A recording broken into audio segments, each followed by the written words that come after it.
When it comes to faces, you're the only one I see. Think that I'm addicted, need you standing next to me all the time.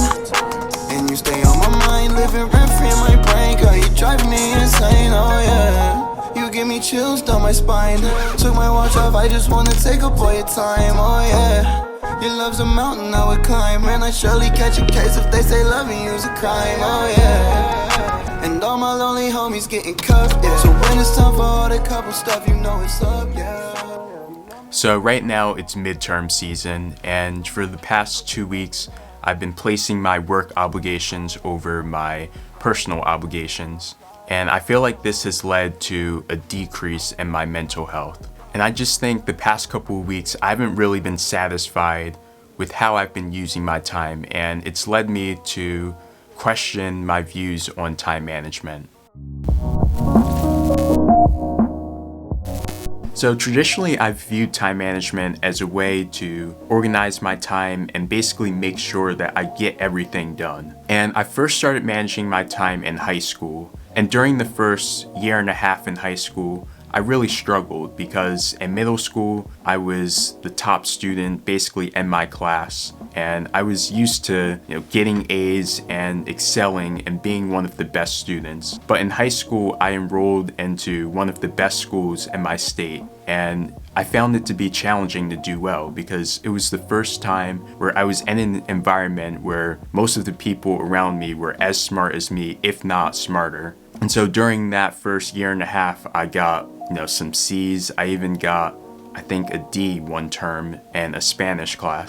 And so it got to a point where I was trying to figure out, what was I doing wrong? What can I do better? Because this isn't me. My standards is to get a 4.0, to get A's. And so I started reading all of these books, and I came across one book called How to Become a Straight A Student by Cal Newport. And after reading that book, I basically changed how I was living. I started eating fruits instead of eating sweets. I started valuing my sleep. I made sure to get 8 to 9 hours every day. And I also changed the way that I studied. I use active recall methods, which is basically a better, more effective way for learning. But out of all of the changes that I made after reading that book, it was really how I valued my time and how I managed my time. That's what really changed. And so after reading that book, I became fascinated with how to manage my time effectively.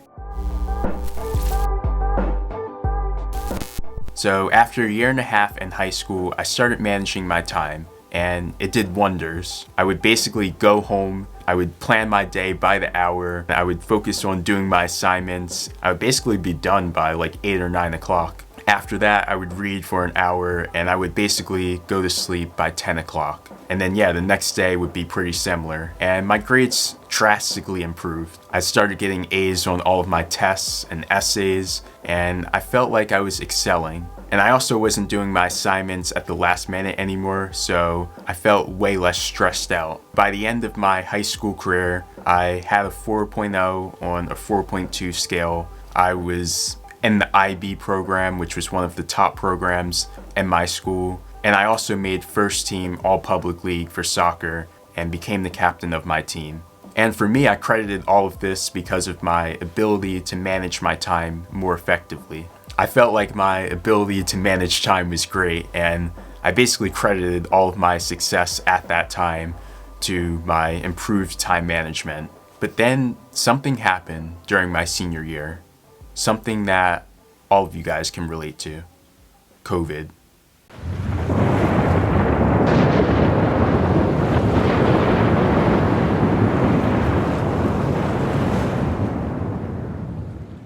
COVID changed my life, and I think that's something that a lot of people can relate to, but it really changed my priorities, and it changed the way that I view time management. When I look back on high school, there are things that I would change, and I feel like just based on some of the things that I didn't do enough in high school, like spending time with friends and just developing interests outside of school, I think this is something that I'm starting to do more of in college. I think as a result of having regrets in high school, I view time management differently. Now I see time management as a way to create time for the things that I really care about, to create time for spending with friends and focusing on things outside of school that I really care about, like making these videos and photography and exploring different cities.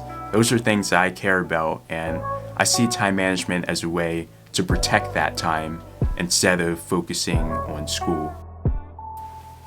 So again, it's midterm season right now, and it's my tendency to go hard on my work and not focus on my other interests. But I realize now that I can't do that. I realize that if I don't change now, then I'm always going to live on someone else's time. I'm always going to check someone else's boxes, and I'm never going to make sure that I prioritize my own time, that I live on my time, and that I check my own boxes. So I don't think the purpose of time management is to make all of this time to do work. I think that the purpose of time management is to make sure that I'm on my own time, to create time for myself and not live by someone else's time, and to make sure that I check my boxes, not check someone else's. Because the happiest students, and even the ones who are getting 4.0s, those are the students that make time for the things that they care about. They choose themselves first, and then they make time for work, and they figure out the best way to get that work done and the time that they've allotted to it. But if your goal is to do better in school and to do all of these productive things, then I hope this video changed your viewpoint on what productivity is and how you should manage your time. Because I believe that productivity is doing the things that you really care about, devoting time to that, and you use time management to create that time to do those things.